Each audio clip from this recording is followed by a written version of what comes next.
Hello दोस्तों, अगर आप मेरा ये वीडियो देख रहे हो इसका मतलब शायद ये हो सकता है कि आप फर्स्ट टाइम कार ओनर हो और आप अपने कार को हमेशा ही फिट रखना चाहते हो। वैसे मेरा अंदाजा आपके बारे में कितना हद तक सही है वो मायने नहीं रखता, पर जो मायने रखता है वो है कि आप भी अपने कार को उतना ही ख्याल रखते हो और ये चाहते हो कि आपका कार भी हमेशा ही फिट रहे। आज की हमारे इस वीडियो में हम ना तो कोई हाईफाई टेक्निकल टर्म की यूज करेंगे और ना ही कोई खास टेक्नोलॉजी को समझने की कोशिश करेंगे, बल्कि आज के हमारे इस वीडियो में हम सीधी भाषा में यह समझने की कोशिश करेंगे कि जब हम कार चलाते हैं तो over the period of time और रेगुलर इंटरवल्स में हमें क्यों अपनी कार की व्हील अलाइनमेंट और व्हील बैलेंसिंग के साथ साथ व्हील रोटेशन करवाना भी जरूरत होता है। अगर हम इरेगुलर इंटरवल्स में ये कराते हैं तो इसका फायदा क्या होता है और अगर हम नहीं करवाते हैं तो इसका नुकसान क्या क्या हो सकता है। तो चलिए और बिना वक्त गवाए हम आगे बढ़ते हैं। कहते हैं बेस्ट प्रैक्टिसेस यही है कि आप अपने कार की हर 5000 किलोमीटर की रन पे उसकी व्हील अलाइनमेंट जरूर करवाएं और हर 10,000 किलोमीटर के रन पे उसका व्हील अलाइनमेंट, उसके साथ साथ उसका व्हील बैलेंसिंग और सबसे महत्वपूर्ण बात उसकी व्हील रोटेशन भी करना बहुत ही जरूरी है हर 10,000 किलोमीटर की रन पे। अगर आप नहीं करते हो तो ये हो सकता है कि over the period of time ये चलते चलते कार का जो इनर और आउटर साइड है वो खींचते जाए और इसका जो एक्चुअल अलाइनमेंट है जो कि सही होना चाहिए वो शायद बिगड़ जाए और आपको लॉन्ग ड्राइव में परेशानी दिखने लगे और शायद ऐसा वक्त भी आए जो कि बहुत ही जल्दी आपका जो कार का टायर वो चेंज करना ही पड़े। तो दोस्तों, मेरे कार का भी वक्त हो चुका था कि मैं भी उसे लेके जाऊं और उसका व्हील अलाइनमेंट बैलेंसिंग के साथ साथ उसका व्हील रोटेशन भी करवाऊं। जी हाँ दोस्तों, जिस काम को करना ही है उसकी फिट रहने के लिए तो उस काम में देर किस बात की। वर्कशॉप में लेके जाने के बाद वो लोग सबसे पहले जो किया, अपने कार के जो चारों पहिए हैं वो धीरे धीरे एक एक करके सब खोल दिए और उसके बाद उसे लेके गए बैलेंसिंग के लिए। जी हाँ दोस्तों, उनके पास बैलेंसिंग की मशीन है जहाँ पे सॉफ्टवेयर डाल के रखा हुआ है। तो वो लोग क्या करेंगे, अपने हर एक पहिए को एक एक करके उसमें चढ़ाएंगे, उसे घुमाएंगे और कंप्यूटर में दिखाएंगे कि वो पहिए में कोई वेट का जरूरत है कि नहीं। अगर जरूरत है तो किस साइड पे है, इनर साइड पे या फिर आउटर साइड पे। तो जो भी है वो कंप्यूटर वहां पे बता देगा कि भाई आपके इस पहिए में इनर साइड में या फिर आउटर साइड में वेट की जरूरत है। तो वो लोग क्या करेंगे, उस हिसाब से वेट वो इनर या फिर आउटर साइड में डाल देंगे, फिर घुमाएंगे और देखेंगे उसका बैलेंसिंग सही है कि नहीं। उसके बाद ये लोग करेंगे अलाइनमेंट। अलाइनमेंट के लिए आपको पता ही है, उसका जो खास जगह है वहां पे अपने कार को रखेंगे और उसका जो दो मशीन है दो पहिए पे लगाएंगे और एक बंदा नीचे जाएगा। जी हाँ, वो नीचे जाने के बाद वो मशीन जैसा रीडिंग दिखाता है उस हिसाब से उसको नीचे से ही एडजस्ट करेंगे। अलाइनमेंट और बैलेंसिंग के बाद आपके कार को लेके जाएगा टेस्ट ड्राइव पे। अगर आप वहां पे रहते हो तो ये कोशिश कीजिए आप भी उसके साथ जाए और वो बंदा जब स्टीयरिंग छोड़े तो आप देखें कि वो लेफ्ट साइड में जा रहा है या फिर राइट साइड में जा रहा है या फिर गाड़ी सीधी जा रही है। अगर सीधी जा रही है तो वेल यू आर डन। अगर लेफ्ट या राइट साइड में थोड़ा खींच रहा है तो वो उस हिसाब से वो लोग फिर से एडजस्ट करेंगे और जब तक आपका गाड़ी सीधी तरीके से ना आ जाए स्टीयरिंग छोड़ने के बावजूद भी, तब तक वो करते रहेंगे। और ये बेहतर है कि आप उनके साथ रहे ताकि उसको भी पता चले कि भाई मेरे साथ कस्टमर है और यही जाके मेरे फ्यूचर में और भी कस्टमर लाने वाले हैं। तो वो ये हमेशा कोशिश करेगा कि आपको खुश करने के लिए और आप जैसा चाहते हो उसी हिसाब से उसे एडजस्ट कर देने के लिए।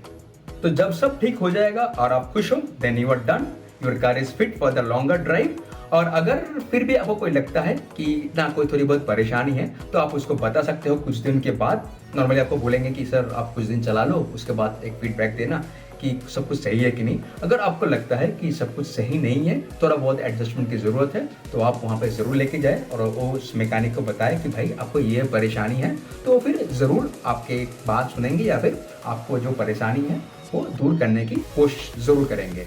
दोस्तों, शायद आपको पता है कि आप आपके कार का व्हील अलाइनमेंट या फिर बैलेंसिंग दो तरीके से करवा सकते हो। एक है जहाँ पे फुल्ली ऑटोमेटिक और दूसरा है मैनुअल। तो बाकी लोगों की तरह मैं भी अपनी कार को लेके चला गया एक फुल्ली ऑटोमेटिक वर्कशॉप पे और वहाँ पे दिखाया और बोला भाई देखो मेरा किलोमीटर कंप्लीट हो चुका है, तो मैं अपने कार का अलाइनमेंट, बैलेंसिंग और उसके साथ साथ रोटेशन भी करवाना चाहता हूँ।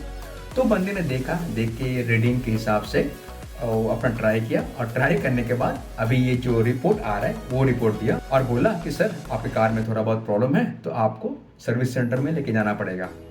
तो मैं बोला क्यों, आप नहीं ठीक कर सकते क्या? पर नहीं सर, मैं नहीं कर सकता, या फिर कोई भी ऐसा वर्कशॉप नहीं कर सकता, आपको सर्विस सेंटर में ही लेके जाना पड़ेगा। तो मैं वहाँ से चला आया। तो वहाँ से आने का 1-2 दिन बाद मैं सर्विस सेंटर ना ले जाके अपनी कार को वापस किसी और एक वर्कशॉप में लेके गया जो कि मैनुअल था, जिसके वीडियो आप कुछ देर पहले देखे। तो उसको देने से पहले मैंने उसको रिपोर्ट दिखाया कि देखो भाई, वो बंदे ने कुछ ऐसा बताया, मुझे सर्विस सेंटर लेके जाने के लिए कहा, पर मैं फिर भी आपके पास आया हूँ और आपका मैनुअल है, क्या आप करके दे सकते हो मुझे? वो बोला हाँ सर, मैं करके दे सकता हूँ। बंदा कॉन्फिडेंट था और ये भी बोला बस सर आप आधा घंटा रुकिए, मैं करके आपको देता हूँ। तो आप यकीन मानिए, मैं फाइनली उसी से करवाया, वो करके दिखाया कि भाई हाँ वो कर सकता है। तो मेरा ये एक्सपीरियंस आपके साथ शेयर करने का यही मतलब है कि हर बार हम जो सोचते हैं कि अगर फुल्ली ऑटोमेटिक होगा वो काम इजी हो जाएगा या फिर सही होगा, और अगर जो बंदा मैनुअली करता है वो शायद सही से न कर पाए। तो ये बात शायद हर चीज़ में जायज़ नहीं है। तो ऐसा भी बंदा है जो कि अपने एक्सपीरियंस, अपने एफर्ट, अपने मेहनत की वजह से वो सब काम करके देता है, जो कि शायद वो फुल्ली ऑटोमेटिक वाला वर्कशॉप भी ना कर पाए। ये भी हो सकता है कि वो बंदा जो फुल्ली ऑटोमेटिक वर्कशॉप में था वो उतना स्किलफुल नहीं था और उसका इतना एक्सपीरियंस नहीं था। तो जो भी है, मेरा कहानी तो बस इतना ही था, तो मैं सोचा चलो आपके साथ शेयर कर दूं। तो अगर आप भी आपके कार का व्हील अलाइनमेंट, बैलेंसिंग या फिर रोटेशन जो भी है वो करना चाहते हो, या तो आप सर्विस सेंटर में करवा सकते हो या फिर आप किसी भी वर्कशॉप में जा सकते हो।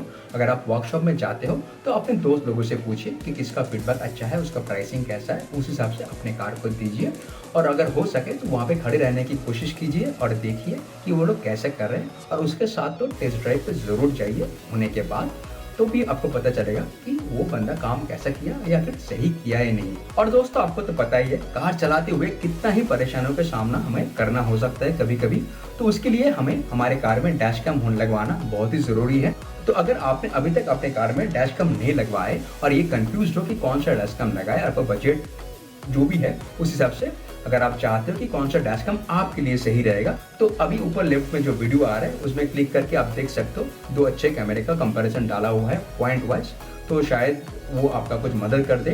और अगर आप ये देखना चाहते हो कि वो डैश कैम तो आप खरीद लोगे, खरीदने के बाद लगवाओगे कैसे, खुद को लगवाना पड़ेगा या फिर किसी मैकेनिक के पास जाना पड़ेगा? जी नहीं दोस्तों, आप खुद लगवा सकते हो। मैंने खुद लगवाया मेरे कार में। तो अभी राइट साइड में जो वीडियो आ रहा है वो आप क्लिक करके देख सकते हो। बस आधे घंटे में आप ये काम आराम से कर सकते हो, किसी भी मैकेनिक के पास जाने की जरूरत नहीं है। और दोस्तों अगर आप भी हमारी ही तरह थोड़ी बहुत घूमना पसंद करते हो, तो हम भी थोड़ा बहुत इधर उधर घूमते रहते हैं और उसका थोड़ा बहुत कैप्चर करते रहते हैं। तो अभी नीचे जो प्लेलिस्ट आएगा वहाँ पे आप देख सकते हो, और आपके हिसाब से जो आपको पसंद आएगा उस जगह पे आप जा सकते हो। और उस जगह को लेके कोई भी सवाल हो तो आप मुझे कमेंट करके पूछ सकते हो। जितना मुझे पता है और जितना जल्दी हो सके मैं उसका रिस्पॉन्स करने की कोशिश करूंगा। तो चलिए, मेरा आपसे मुलाकात इन तीनों वीडियो में कोई एक वीडियो में होने वाला है। चलिए वहाँ पे बात करते हैं।